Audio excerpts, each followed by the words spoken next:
In the first section of our lecture, now we will talk about the tracheostomy. What is tracheostomy? What are the functions of tracheostomy? And what are different indications or conditions in which we perform tracheostomy? Tracheostomy, as we know, is the opening. Ostomy is creating an opening or making an opening. As the name shows, it's tracheostomy. So it's opening in the trachea. So making an opening in the anterior wall of the trachea and converting it into a stoma on skin surface. So making a connection between the trachea and the surface of the skin for maintaining the airway.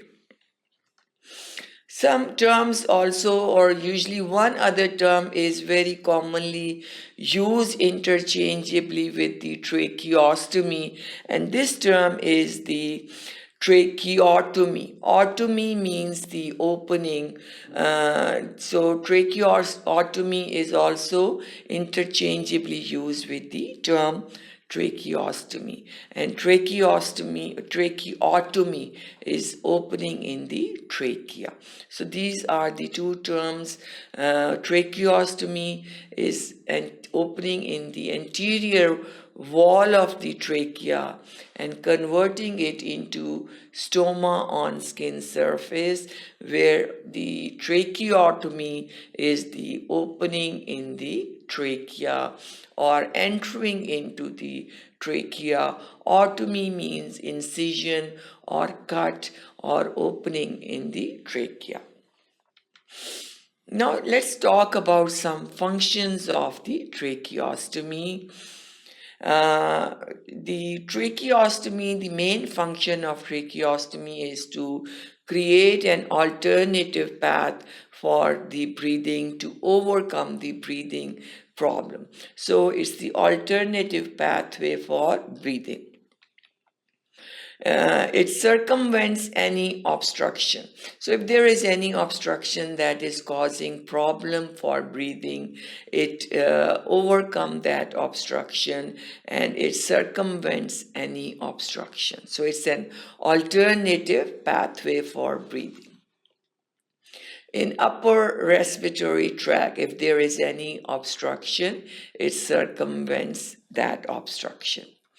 From lips to tracheostome. So that's the location where it creates an alternate pathway for breathing if there is any obstruction in the upper airway from the lips.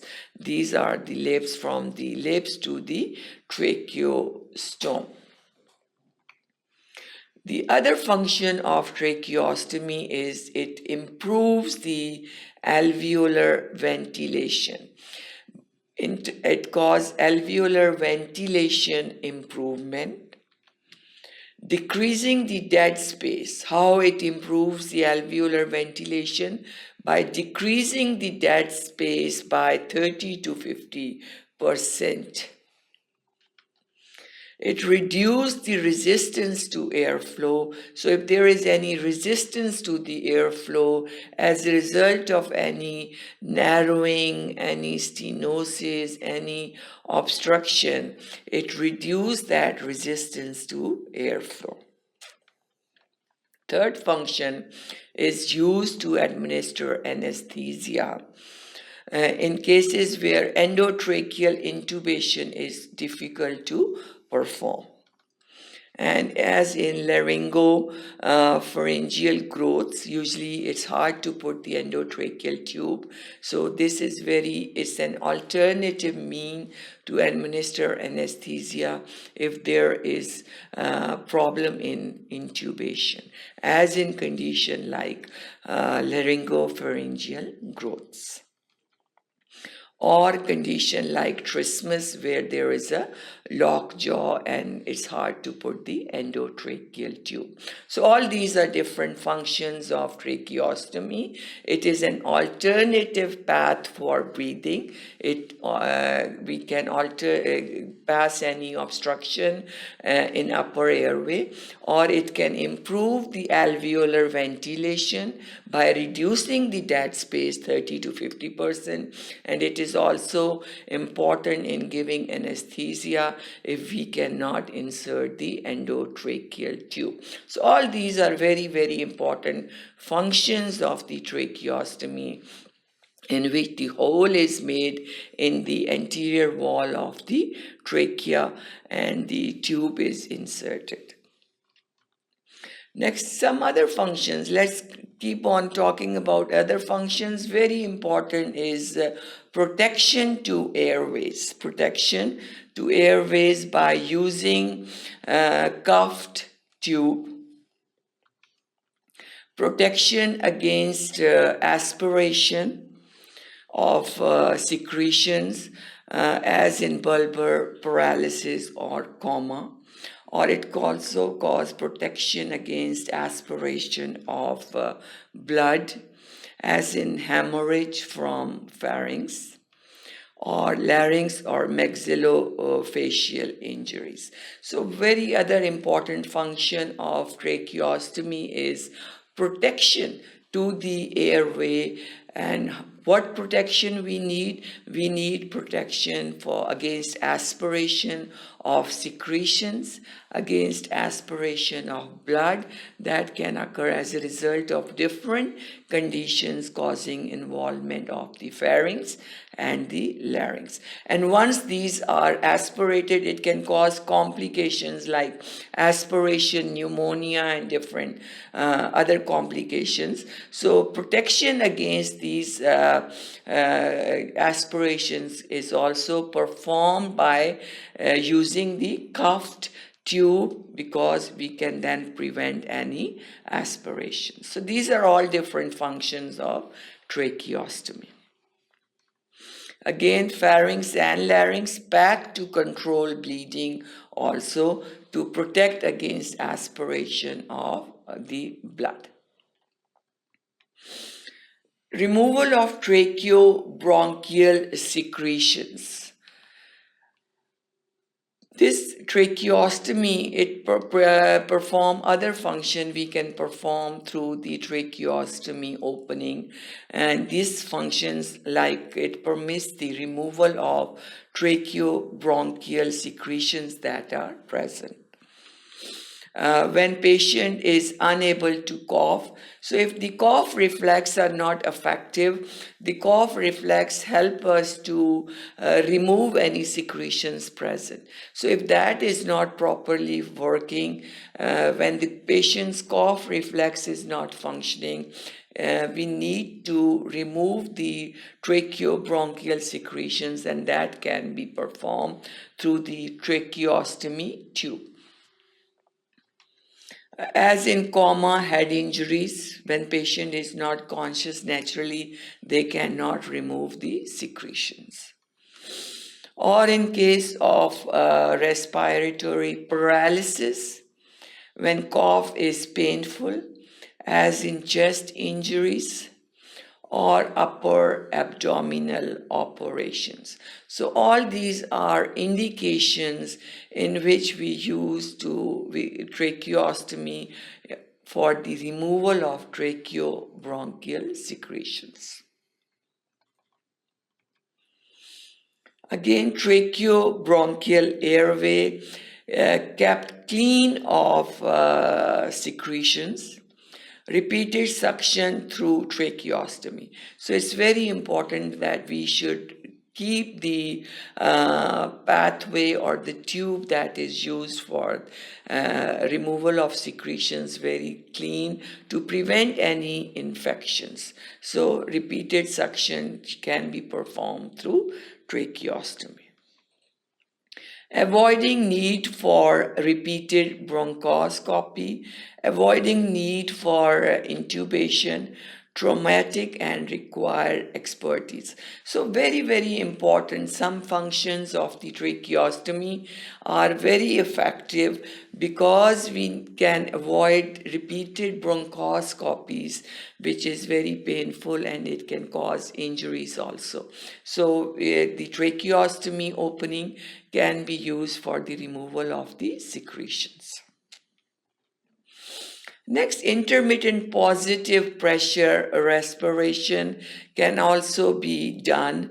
And if positive pressure respiration is required beyond 72 hours, tracheostomy is superior to intubation.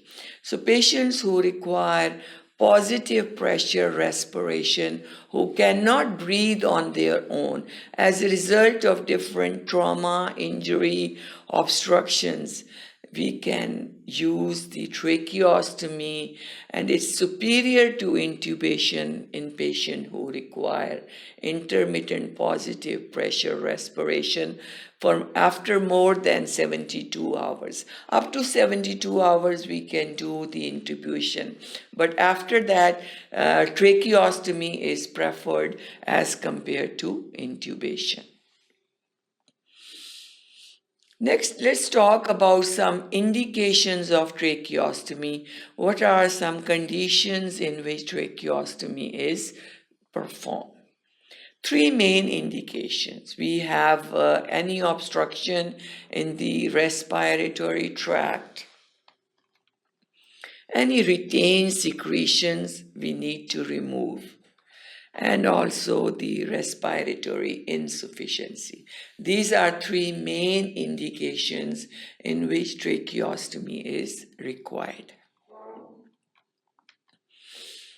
First, let's talk about these indications in detail. What are some conditions in which there is respiratory obstruction present? In conditions like infections like laryngotracheal bronchitis, epiglottitis, diphtheria. All these are conditions in which we might have obstruction.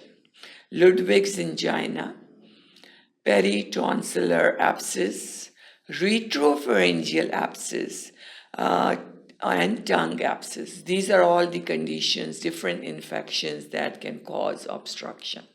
Then different traumas like external injury of larynx and trachea, trauma due to endoscopies.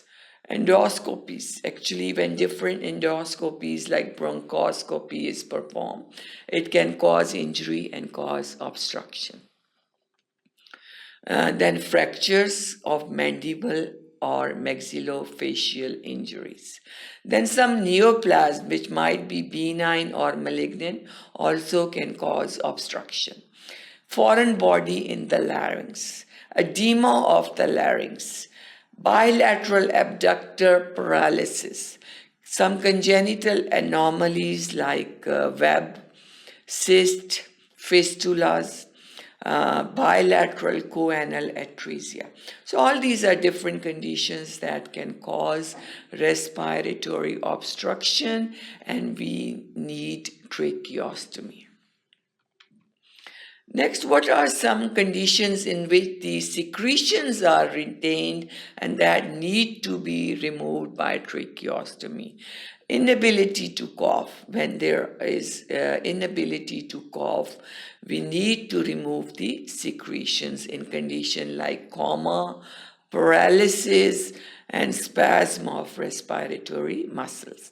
Painful cough, aspiration of secretions, respiratory insufficiency due to lung conditions including emphysema, bronchitis, bronchiectasis, atelectasis, and all these conditions we need to perform tracheostomy.